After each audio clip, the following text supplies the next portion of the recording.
కామాక్షి ఓర్వకల్ ఒక కారిడార్గా defence, aerospace, electronic city, automobile, drone, green energy ఇవన్నీ వస్తాయి.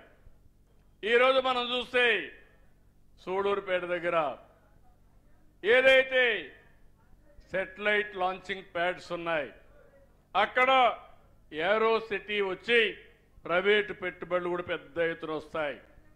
నేను ఒకటే మిమ్మల్ని అందరినీ కోరుతున్నా, మీరు ఆలోచించుకోవాలి. శ్రీశైలం, తిరుపతి, ఒంటిమిట్ట, కాళహస్తి, కాణిపాకం, అహోబిలం, మంత్రాలయం, పుట్టపర్తి, కడప దర్గా ఇవన్నీ పెద్ద ఆస్తులు, మనకు పవిత్రమైన ఆస్తులు. ఎవరైనా ఆంధ్రప్రదేశ్లో మాట్లాడితే కడప దర్గాకు రావాలనే ఆలోచన ఉంటుంది. హిందువులైతే నేరుగా వెంకటేశ్వర స్వామి దర్శనం చేసుకోవాలని ఉంటుంది.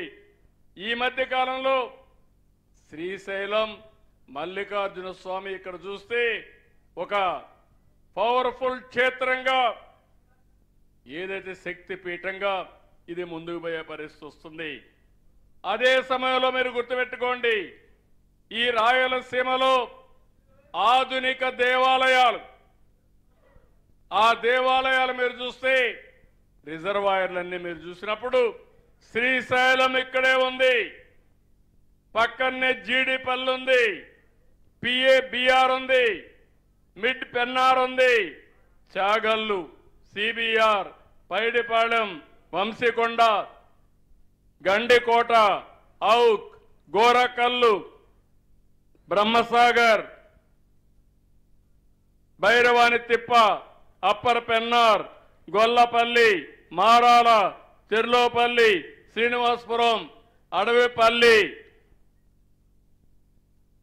అదే మరి మైలవరం, సర్వారాయ్ సాగర్, మల్లెమడుగు, బాలాసాగర్, కందలేరు, సోమశిల, పిచ్చాటూరులో కూడా ఒక రిజర్వాయర్ చూస్తే ఇవన్నీ కూడా ఆధునిక దేవాలయాలు ఉన్నాయి. నేను అన్ని రిజర్వాయర్లు ఒక దేవాలయంగా భావిస్తున్నా.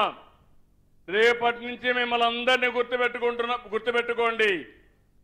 దేవుడికి పూజ చేస్తాం, మన కోరిక తీర్చమని, మన వల్ల చల్లగా చూడమని. అదే సమయంలో రిజర్వాయర్కు పూజ చేసి మీ భూతల్లిని చల్లగా చూసి మీ జీవితాలకి సంపద ఇచ్చేది ఈ జలాశయాలనే విషయం మీరు గుర్తుపెట్టుకోవాలి. అందుకే ఇవన్నీ కూడా ఆధునిక దేవాలయాలు. ఒక్కసారి చరిత్రలోకి పోతే ఈ ఆధునిక దేవాలయాలు మెజారిటీ కట్టింది తెలుగుదేశం పార్టీ, నేనే కట్టాను. భగవంతుడు నాకు అవకాశం ఇచ్చాడు. కొంతమందికి భగవంతుడు అవకాశం ఇచ్చినా సద్వినియోగం చేసుకోలేకపోయారు. అందుకే ఈరోజు ఇవన్నీ పూర్తి చేస్తాం. ఈరోజు మనకు నదులు మీరు చూస్తే కృష్ణ, గోదావరి, పెన్నా, వంశధార ఇలాంటి నదులన్నీ ఉన్నాయి. నేను అందుకనే ఆలోచించాను, మన రాష్ట్రంలో ఇంటర్ రివర్ లింకేజ్ కావాలి, ఇంట్రా రివర్ లింకేజ్ కావాలి. అంటే వంశధార నుంచి పోలవరానికి రావాలి, పోలవరం నుంచి బనకచెర్లకు రావాలి. అప్పుడు ఒక్కొక్కసారి కృష్ణాలో నీళ్లు రాకపోయినా నేరుగా పోలవరం నుంచి బనకచెర్లకు నీళ్లు వస్తే ఇంకా కరువు అనే మాటే ఉండదు. అది నా సంకల్పం అని మరొక్కసారి మీ అందరికీ తెలియజేస్తున్నా. మనకు మీరు చూస్తే తెలుగు గంగ ఉంది, కేసీ కెనాల్ ఉంది, ఎస్ఆర్బిసి ఉంది, నగిరి గాలేరు ఉంది, హంద్రి నీవా ఉంది. దీని కింద ఈ ప్రాజెక్టులన్నీ ఉన్నాయి. ఈ ప్రాజెక్టులన్నీ కూడా పూర్తి చేసే బాధ్యత తీసుకుంటాం. ఈ సంవత్సరం మీరు ఒక్కసారి చూస్తే మన రాష్ట్రంలో మేజర్ ఇరిగేషన్ కానీ మీడియం ఇరిగేషన్ కానీ అన్నీ కూడా చూస్తే 1004 టీఎంసీ నీళ్లు పొదుపు చేసుకునే అలవాటు, నిల్వ చేసుకునే అవకాశం ఉంది. కానీ ఈరోజు దగ్గర దగ్గర 554 టీఎంసీ నీళ్లున్నాయి. అంటే 55% నీళ్లున్నాయి. అదే సమయంలో రేపు రాబోయే రోజుల్లో 450 టీఎంసీ నీళ్లు వస్తే అన్ని జలాశయాలు కళకళలాడుతాయి. పూర్తిగా అన్ని జలాశయాల్లో నీళ్లు పెట్టుకుంటే, మనం నీటిని సమర్థవంతంగా ఉపయోగించుకుంటే కరువు అనే మాట వచ్చే పరిస్థితి రాదు. పోయినసారి ఈ పనే చేశాం. మన పంటలకు నీళ్లు ఇచ్చాం. అదే సమయంలో నేను చాలాసార్లు చెప్పాను, ఆహారపు అలవాట్లు మారాయి, మారుతున్నాయి.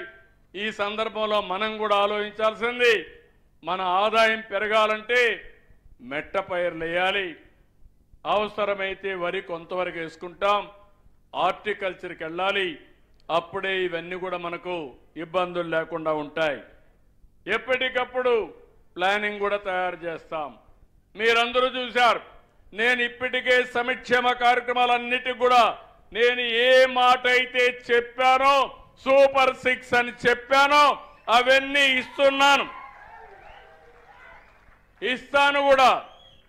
కష్టపడతా, సంపద సృష్టిస్తానని చెప్పాం, అభివృద్ధి చేస్తామని చెప్పాం, ఆదాయాన్ని పెంచుతామని చెప్పి వచ్చిన ఆదాయం సంక్షేమం అభివృద్ధి రెండు కళ్ళుగా ముందుకు తీసుకుపోతామని ఆ రోజు చెప్పాను. అదే చేస్తున్నా. ఇప్పటికే మీరు చూస్తున్నారు, దేశంలో ఎక్కడా ఇవ్వని విధంగా 4,000 రూపాయలు పింఛను.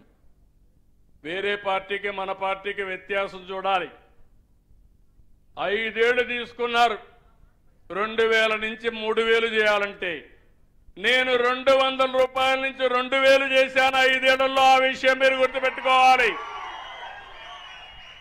ఇప్పుడు వస్తానే 3,000 నుంచి 4,000 చేసి పెంచింది కూడా ఏప్రిల్ నుంచి. బకాయిలు కూడా మీకు చెల్లించిన party Telugu Desam party, NDA party. నేనే ఆ రోజు దివ్యాంగులకి ఫిజికల్ హ్యాండిక్యాప్డ్ ఉంటే 500 నుంచి 3,000 చేశా, 6 రెట్లు పెంచా. మళ్ళీ ఎవరూ పెంచలా. మళ్ళీ నేను వస్తానే దాన్ని 6,000 చేశానంటే 12 రెట్లు పెంచిన పార్టీ తెలుగుదేశం పార్టీ. 200 నుంచి ఈరోజు మనం ఎట్లా పెంచి అక్కడ కూడా పెంచాం.